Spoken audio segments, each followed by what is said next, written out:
थंड, शांत आणि गूढ अशा हिमालयाच्या उंच शिखरांमध्ये एक साधू बसलेला आहे, ज्याचं शरीर हळूहळू हवेत विरघळत चाललंय.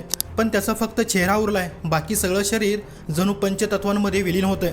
पण इथे सगळ्यात धक्कादायक गोष्ट काय आहे माहिती आहे? तो साधू मृत नाही, उलट तो गेली 200 वर्ष त्याच अवस्थेत जिवंत आहे. ही फक्त कथा नाही, तर हिमालयाशी जोडलेलं एक असं रहस्य आहे ज्याने आजही जगभरातील लोकांना अगदी गोंधळातच टाकलंय. हिमालय, ज्याला आपल्या प्राचीन ग्रंथांमध्ये ज्याला देवाचं घर म्हटलं गेलंय, जितका विशाल तितकाच रहस्यमय. इथेच काही साधू इतक्या खोल ध्यानात जातात की ते शरीराच्या मर्यादांनाही देखील पार करतात. अशाच एका साधूने टुकड नावाच्या एका दुर्मिळ ध्यान अवस्थेत प्रवेश केला होता. या अवस्थेत त्याचं शरीर हळूहळू विरघळायला लागलं होतं आणि शेवटी एक अशी अवस्था येते ज्याला रेनबो बॉडी असं म्हणतात. म्हणजे शरीर पूर्णपणे नाहीसं होतं आणि फक्त एक प्रकाश उरतो, ज्यात इंद्रधनुष्याचे 7 रंग दिसतात. असं म्हणतात की या अवस्थेनंतर आत्मा एका अशा जगात प्रवेश करतो जिथे मृत्यूच नाही. हिमालयात अशाच एका गूढ ठिकाणाबद्दल सांगितलं जातं आणि ते म्हणजे ज्ञानगंज. काही लोक त्याला शांबाला, काही सिद्धाश्रम, तर काही अमर लोकांचं शहर म्हणतात.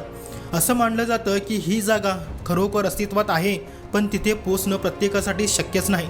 फक्त तेच लोक जाऊ शकतात ज्यांनी स्वतःला आध्यात्मिकदृष्ट्या खूप उंचीवरती नेलं आहे. आधुनिक तंत्रज्ञान, GPS, सॅटेलाइट्स काहीच या शहराचा मागोवा घेऊ शकलेले नाहीत. 1920च्या सुमारास एक परदेशी जोडपं हिमालयात या ठिकाणाच्या शोधात गेलं होतं. ते जवळपास 5 वर्ष भटकत राहिले आणि अचानक एक दिवस गायब झाले. वर्षभरानंतर ते परत आले, पण पूर्णपणे बदललेले होते. त्यांनी त्यांच्या डायरीत एका गुप्त गुहेचा उल्लेख देखील केला होता. पाण्याखालील एक प्रवेशद्वार, जणू ज्ञानगंजकडे जाणारा रस्ता. पण त्याने त्या जागेचं रहस्य कधीच कोणाला सांगितलंच नाही. हिमालयात अजूनही अनेक गूढ गोष्टी आहेत.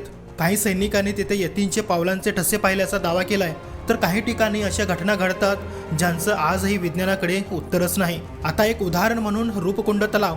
समुद्र सपाटीपासून सुमारे 16,500 फूट उंचीवर असलेला हा तलाव. इथे जेव्हा बर्फ वितळतो तेव्हा शेकडो मानवी सांगाडे दिसू लागतात. कोण होते हे लोक? इथे कसे आले? आणि आजही हा एक न सुटलेला प्रश्नच आहे. आणि अजून एक आश्चर्य, हिमालयात एक दुर्मिळ फूल आढळतं जे 20 वर्षातून एकदाच फुलतं. काही लोकांचा विश्वास आहे की त्यात बजरंगबलीचं रूप दिसतं. तर हे खरं आहे की नाही हे प्रत्येकाने स्वतः ठरवायचं. पण हिमालयात अशा गोष्टींची कमतरता अजिबात नाही. तर हा होता हिमालयाचा तो गूढ चेहरा, जिथे विज्ञान संपतं आणि श्रद्धा सुरू होते. कदाचित अजूनही अनेक रहस्य आपल्या नजरेपासून दूर आहेतच आणि कदाचित ती कधीच पूर्णपणे उलगडणारी नाहीतच.